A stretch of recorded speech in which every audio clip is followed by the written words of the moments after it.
Grimm's Fairy Tales, The Sleeping Beauty. Once there were a king and queen of a faraway country who had everything they could possibly want. There was only one thing missing in their lives, a son or daughter to inherit their kingdom. Ah, how I wish I had a child, sighed the queen as she walked alone in the royal gardens. Just then, a frog jumped out in her path. "Do not be sad," croaked the frog. "Before long, you will have a child." And he was right. A year later, the queen gave birth to a baby girl. The king was overjoyed and ordered a great christening feast. He invited all the nobles of the land. The fairies were invited too, so they would present his daughter with magic gifts. "But we can't invite all 13 of them," said the queen. "We have only 12 golden dishes." Preparations for the feast began, and soon the day of the christening arrived. The 12 invited fairies gathered beside the baby's cradle. "I give you the gift of wisdom," said the first fairy. "I give you beauty," said the second fairy. "And I give you strength," said the third fairy. One by one, the other fairies stepped forward.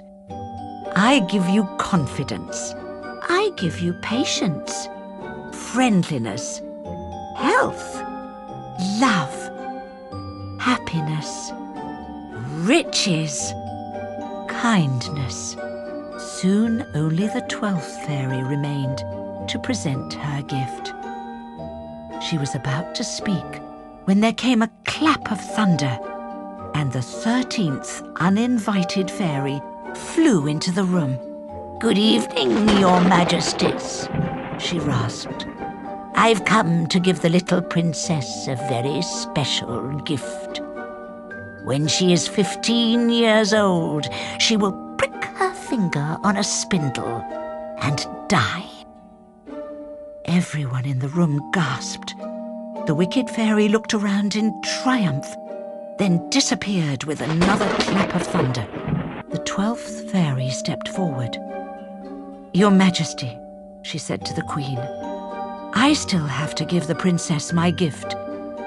I can't reverse the curse, for my magic is not strong enough, but I can soften it. The princess will not die when she pricks her finger on the spindle. She will merely fall asleep for 100 years. The very next day, the king ordered all the spinning wheels in the country to be burned. Time passed, and everyone forgot about the curse. On the morning of her 15th birthday, the princess went to explore parts of the palace she had never been to before. Soon she came to a curious tower with a narrow staircase. At the top was a door, and behind the door was a dusty little room. "Hello, my dear." The princess jumped. There was an old lady sitting in the corner of the room, dressed entirely in black. "What are you doing?" asked the princess. "Spinning," said the old lady, twirling the wheel on a strange machine. The princess came closer to have a better look. The old woman smiled. "That's the spindle," she said. "You can touch it if you like." "Ouch!" the princess cried as she pricked herself on the sharp spindle, and a drop of blood mushroomed on her finger. "Happy birthday, my dear," cackled the old woman, who was, of course, the wicked fairy in disguise. The princess fell onto a couch, at once lost in deep sleep. Almost instantly, everyone else in the palace fell asleep too. Before long, a thick hedge of thorny bushes grew around the palace, shutting it off from the world. Years passed, and the hedge grew as thick as a forest. Many people tried to slash their way through, hoping to find the palace and the princess who was said to be sleeping within. But no one succeeded.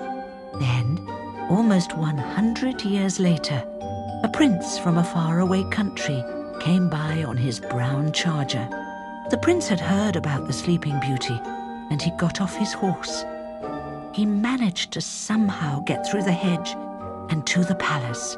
He began to explore, stepping carefully over the people and animals asleep in the palace.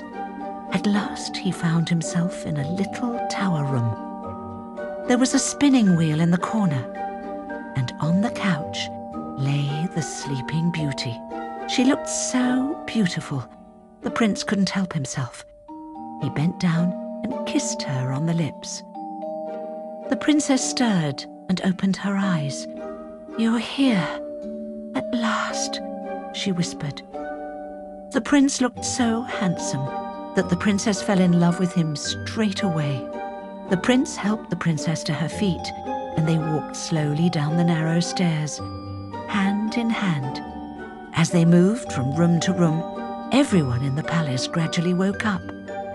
The prince and the princess were married right there and then, and lived happily and contentedly for the rest of their lives.